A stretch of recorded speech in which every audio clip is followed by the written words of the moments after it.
What if time was something that you didn't manage, but instead something to redefine? Have you heard of that saying, the revolutionary truth that time isn't measured by hours, it's actually measured by experiences? Well, in today's transformative episode, I get to talk to actually one of my dear friends, John Coyle. He's an Olympic silver medalist, a design thinking expert, and the world's leading authority on time bending. So today we're going to talk about how to move beyond the hustle of time management and into the art of time mastery, how to stretch moments, slow down joy, and design a life that is unforgettable in memories. In this episode, we're going to challenge everything you might think about when it comes to time and show you how to make it your ally and not your enemy. I'm sure you've said multiple times, hey, I'm just too busy. Today, we're going to show you how to break that mindset. If you're ready to reshape how you experience life, leadership, and legacy, this conversation will shift your mindset in ways that will actually last. Let's dive in and enjoy this episode.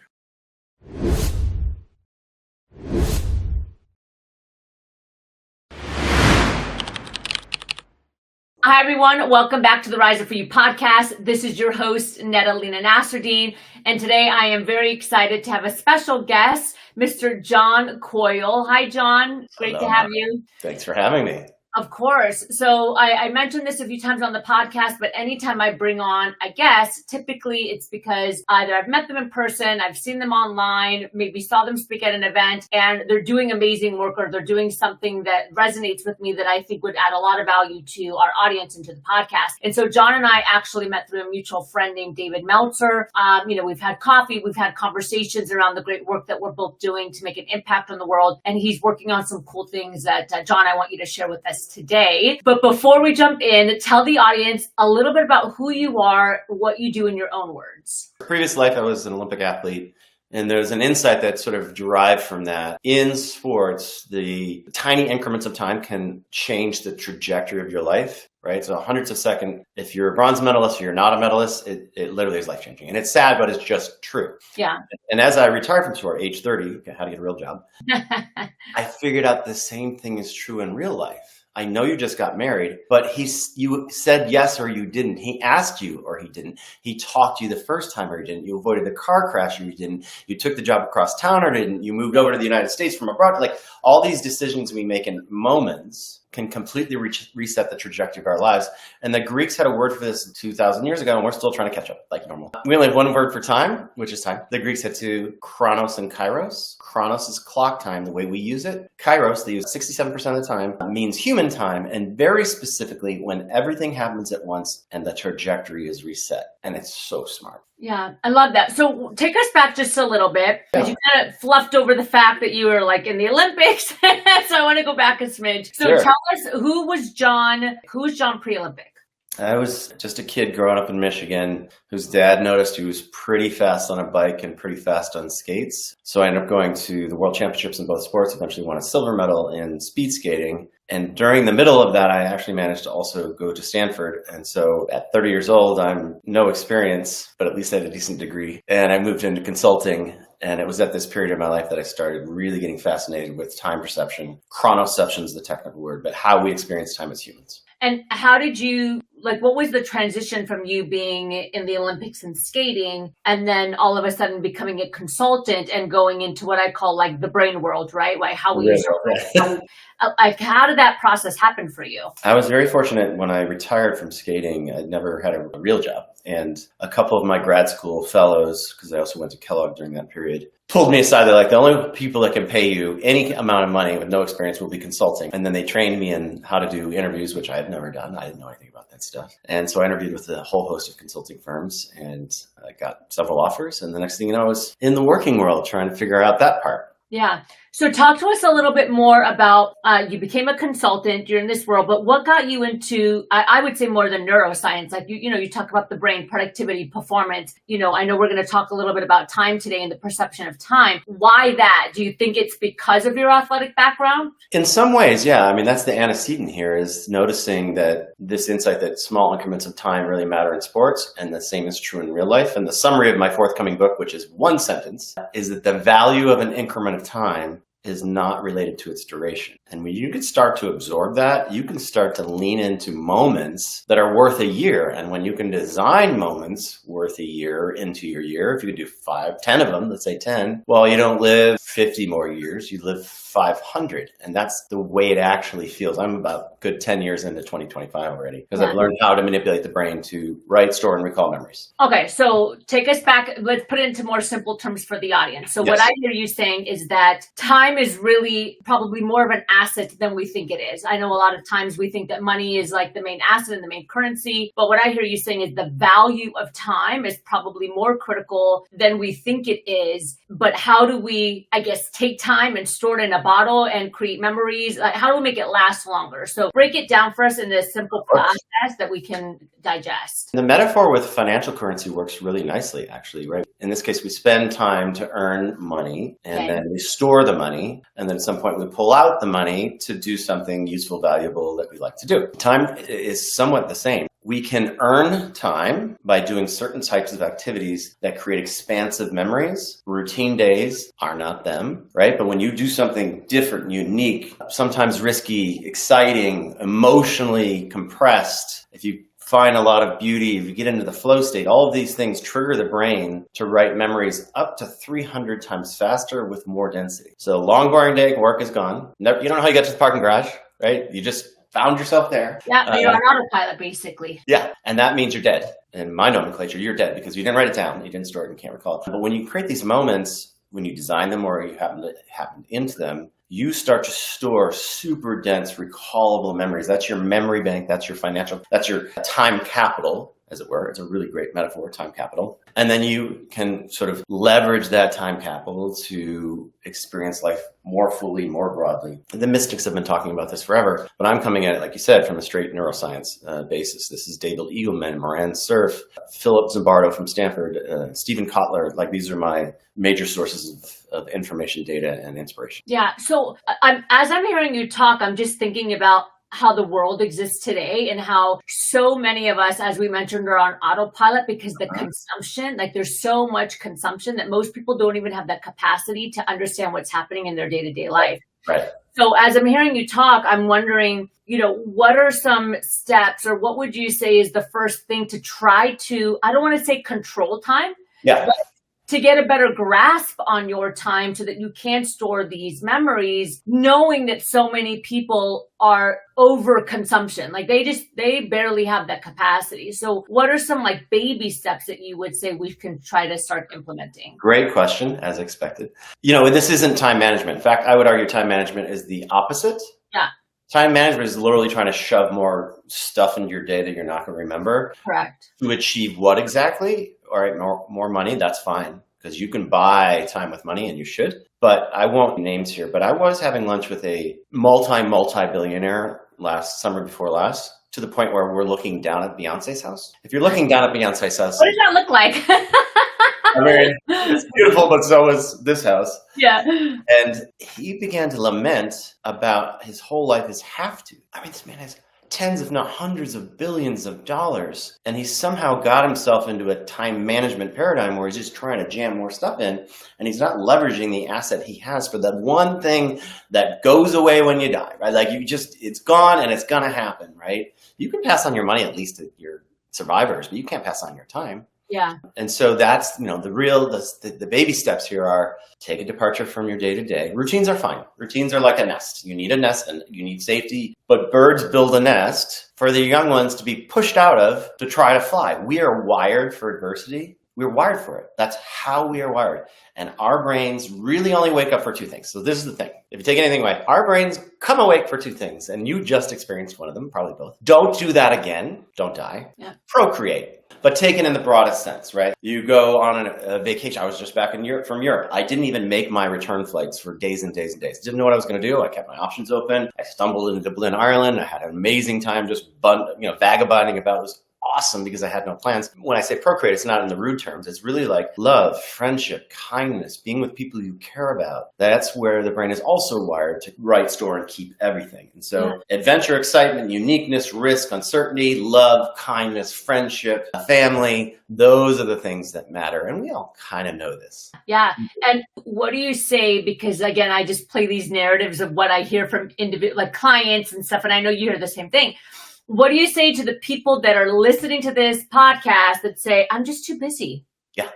Then stop. I'm going to tell you a super short story. Yeah. Super famous rock star goes into Canyon Ranch in Tucson, Arizona 20, 30 years ago. He's at the top of his game. He's on drugs. He's a complete mess. And Dr. David Baker, this is in his book, I think it's called Happiness, asks him, why are you here? And he says, well, my life is miserable and I have no choices and I have no agency and there's nothing I can do and everything's I have to. And he's like, how much money do you have? And he's like, I don't know, $100 million. He's like, so you're telling me right now you have no agency? Well, if I quit the contracts, I lose another $100 million. Do you need another $100 million? Like, this sounds so obvious to us, right? So this man, I'm pretty sure it was James Taylor. I'm not 100% sure. Okay. But James Taylor did in the late 80s. He quit everything. He only did small venues. He moved to Martha's Vineyard. I was fortunate enough to be invited to go skate with him for a few days a number of years ago. And this was the happiest person I ever met. Small venues, writing music he liked, having the adventures and love that he liked. He got out. Get out. Yeah. Do you think though, because you bring up a good point, it was James Taylor, right? Do you think that there's a period in your life where, you know what I mean? You just have to kind of grind it out, can't focus. I call that investment time. Yeah. Okay.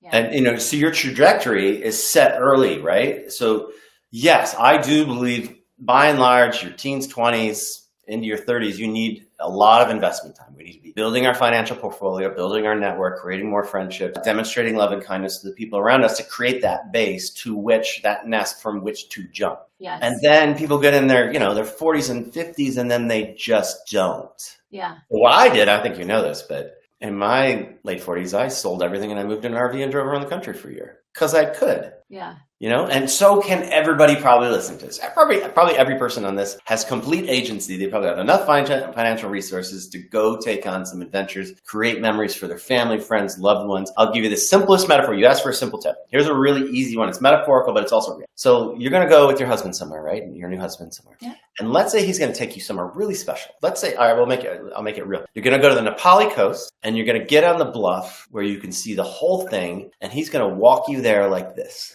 And then he's just going to do that. And because you didn't have the normal slow transition to this view, the view is that much more valuable. This is what I want to do, is create surprise and delight for ourselves and for others. Yeah, it's interesting as I hear you talk, because I think there's a good amount of people, and this is only from professional and personal experience, that unfortunately don't set themselves up for success. And so they get into a place where they feel trapped and they can't see anything other than what's right in front of them. Potentially when they're hearing this conversation, in their brain, they might think like, I just can't, that's just not possible, without realizing that they do have control and they can make these small shifts. But, I think about like someone like yourself and other individuals that I know that for some reason they had the foresight maybe 10, 20 years ago to start investing early to build the life that by the time they were 30 or 40 or 50, that they could have a little bit more of that autonomy to just be like, cool, like I'm going to go in an RV, or I'm going to get married in my case at 41 and become a mom overnight. And that's okay because I built a life that has flexibility where I can travel and I don't have to work 16 hours a day, to survive, for example. Yeah. This is where and I like the word agency. Probably everybody in this podcast has a lot of agency. Some people do not. Yeah. If you're a starving mother with 5 kids in El Salvador, you have no agency. Yeah, yeah. And this is where comparisons get either bad or good. If you start to compare yourself to that, or people in Auschwitz, or people that have no agency, that's one thing. Then you realize how much agency you actually have within your day, within your routine, within the love. And then people, as they look at people with lots more agency, at least in their head, they got lots of money, they've got a huge financial net worth. And so they're like, those people have agency, but I don't. But the reality is almost probably anybody that's going to be watching this has plenty of agency. You can make choices that will lead to outcomes, that will lead to memories, which will lead to a more fulfilled fulfilling life. And it doesn't necessarily have to cost you money. You can buy memories. Of course you should if you can. You create these things. My business partner, Monica, a couple of years ago, her sons were 11 and 13. There was a meteor shower. She wakes them up on a school night at 1 a.m, takes them up on a hill. They look at these streaking stars for 5 minutes. They'll never forget that. That's free. Yeah. You have to be aware and awake enough to go. Last thing, this is a really interesting stat. So I've interviewed now roughly 2,000 cancer survivors. It's important that they survived. Yeah. All but one said, I would do it again. I would take the cancer versus not. Really? Because, and this is a quote from Chip Conley, we have 2 lives, and the second one starts when you realize you only have one. I mean, that's the wake-up call that everybody needs. And let's not wait till you have cancer, for God's sakes. Yeah, it's when you said that, it reminded me of this. Like for me, I don't know about you, John, but I have this constant, not stress, but this ball of urgency in my stomach because, I lost my parents. And when that moment happened for me, where I said, okay, I don't have time to just lolly-dally and be mediocre, not live my best life. God forbid I could pass tomorrow. No day but today. That's a quote from a musical called Rent. But I do recognize that there are so many individuals that lack that sense of urgency in life and they feel entitled, I'm going to be around in 3 months. I'm going to be around. I got plenty of time. And before you know it, 15, 20, 30 years has gone by and that time is no longer there. You can't get that time back. 100%. The Latin term for that is memento mori, which is, be aware of your impending death, which sounds really dark to some people, but the reality is none of us get out of this life alive. Yeah. And if you're not paying attention to the fact that your time is limited, then you pretend it's infinite, it's actually ludicrous if you think about it. Yeah. It is going to end. And the other thing that you mentioned is that if your health span starts to fail, you get the wake-up call then, it's kind of too late to do some of the things you could do when you're still physically capable of travel and taking out adventures and having difficult or interesting conversations with strangers, different ways that you can sort of through life. Yeah, absolutely. John, and that's why we bonded, right? I mean, the moment we met, part of it, I hope this is okay to say, but you're Lebanese. Every Lebanese person I have met is already in their second life. They know. We know. You've already been bombed and attacked. Yeah. Oh yeah. You think you're going to die every day. And so the esprit de corps, the vivaciousness of the Lebanese people is a passion. Second to none. Yeah, absolutely. Yeah, I totally agree. And I love that. And yes, I'm very proud to be Lebanese, so you could say that. John, this has been a great conversation. I would love to go into our rapid fire section. We can ask a couple fast questions. So we always like to ask, if you were to leave the world with one final message, we call it our golden nugget. What would be your golden nugget here at Rise Up for you? I mean, this is very easy, that time and money are fungible. And if you're not trading your money for time, you're doing it wrong. Yeah. We talk a lot about one of the main competencies is emotional and social intelligence and building soft skills as a person, as a professional. So I always like to ask, what is one thing that gets you to really evoke a lot of emotion, crying, for example, on demand, something that just completely moves you instantly? For me, it is when people have given me the gift of what I call a Kairos moment, when somebody sometimes out of the blue says something that changes my trajectory. And you probably know the story, you may not, but I go to the Olympics, I get second place, that sounds good, but in my head I'm a one-timer first loser for a decade. And then I'm back to the Olympics as the analyst, but I'm not a competitor. Still a one-timer first loser. And the night before the Olympic round for the gold medal final, a parent pulled me aside and said, my son is in the Olympic final tomorrow because you came and talked to him 12 years ago when he was 11. Changed everything in an instant. Yeah. And if that parent didn't come to you, you would have never known that. No, and as Al would say, I was one beer away from saying nothing. Yeah. Final question for you, John. But before I ask, where can we connect with you? I know you have another book coming out. What's the best way to get a hold of you? Super easy. It's just johnkcoyle.com. That's my website. All my books are up there. I do a blog, and now I have a YouTube channel I started a few weeks ago. It's called The Time Expansion Project, How to Live Almost Forever. And I'm about 9 episodes into that. And then I have world-leading experts that I've recruited to comment on each of the episodes, including some of the world's brightest brains in the world of neuroscience, psychology, etc. Cool. I love that. We'll make sure we put that in the show notes. And final question for you. As you know, we're the company Rise Up for You. What comes to mind for you when you hear that phrase? To me, it's a little bit of this wake-up call, right? We slumber in our monotony, our routines, or our staid routines and complacent pace. And when something finally wakes us up, maybe it's you, maybe it's me, maybe it's the terrible words, you have cancer. Pray to God that's not that. But either way, when you finally rise up and realize you have agency and potential to change the world and create something amazing, that's the day that you start your second life. I love that. John, thank you so much for joining us here on the Rise Up For You podcast. It's a pleasure to be with you, Nada, always. Thank you. And thank you, everyone, for joining the Rise Up For You podcast. Every single week, we are bringing you episodes with amazing thought leaders, entrepreneurs, and experts from around the world with really the sole mission to help you elevate and become your absolute best. Thank you for joining us. I'll see you on the next episode. John, thanks for joining us again. Thanks for having me. Welcome to the Rise Up For You podcast. This is your host, Nada Lena Nasserdeen, also the CEO and founder of Rise Up For You. I want to remind you just a little bit about what we do. My team and I are working with organizations, leaders, and entrepreneurs around the world to enhance company culture, performance, potential, all through soft skills. So if you're anything like me and you love to push your potential, you want to be high performing on a day-to-day basis and truly have it all as an individual and as a business, check us out and make sure that you sign up for your free informative call. We have an amazing team of trainers and coaches that are here to serve you.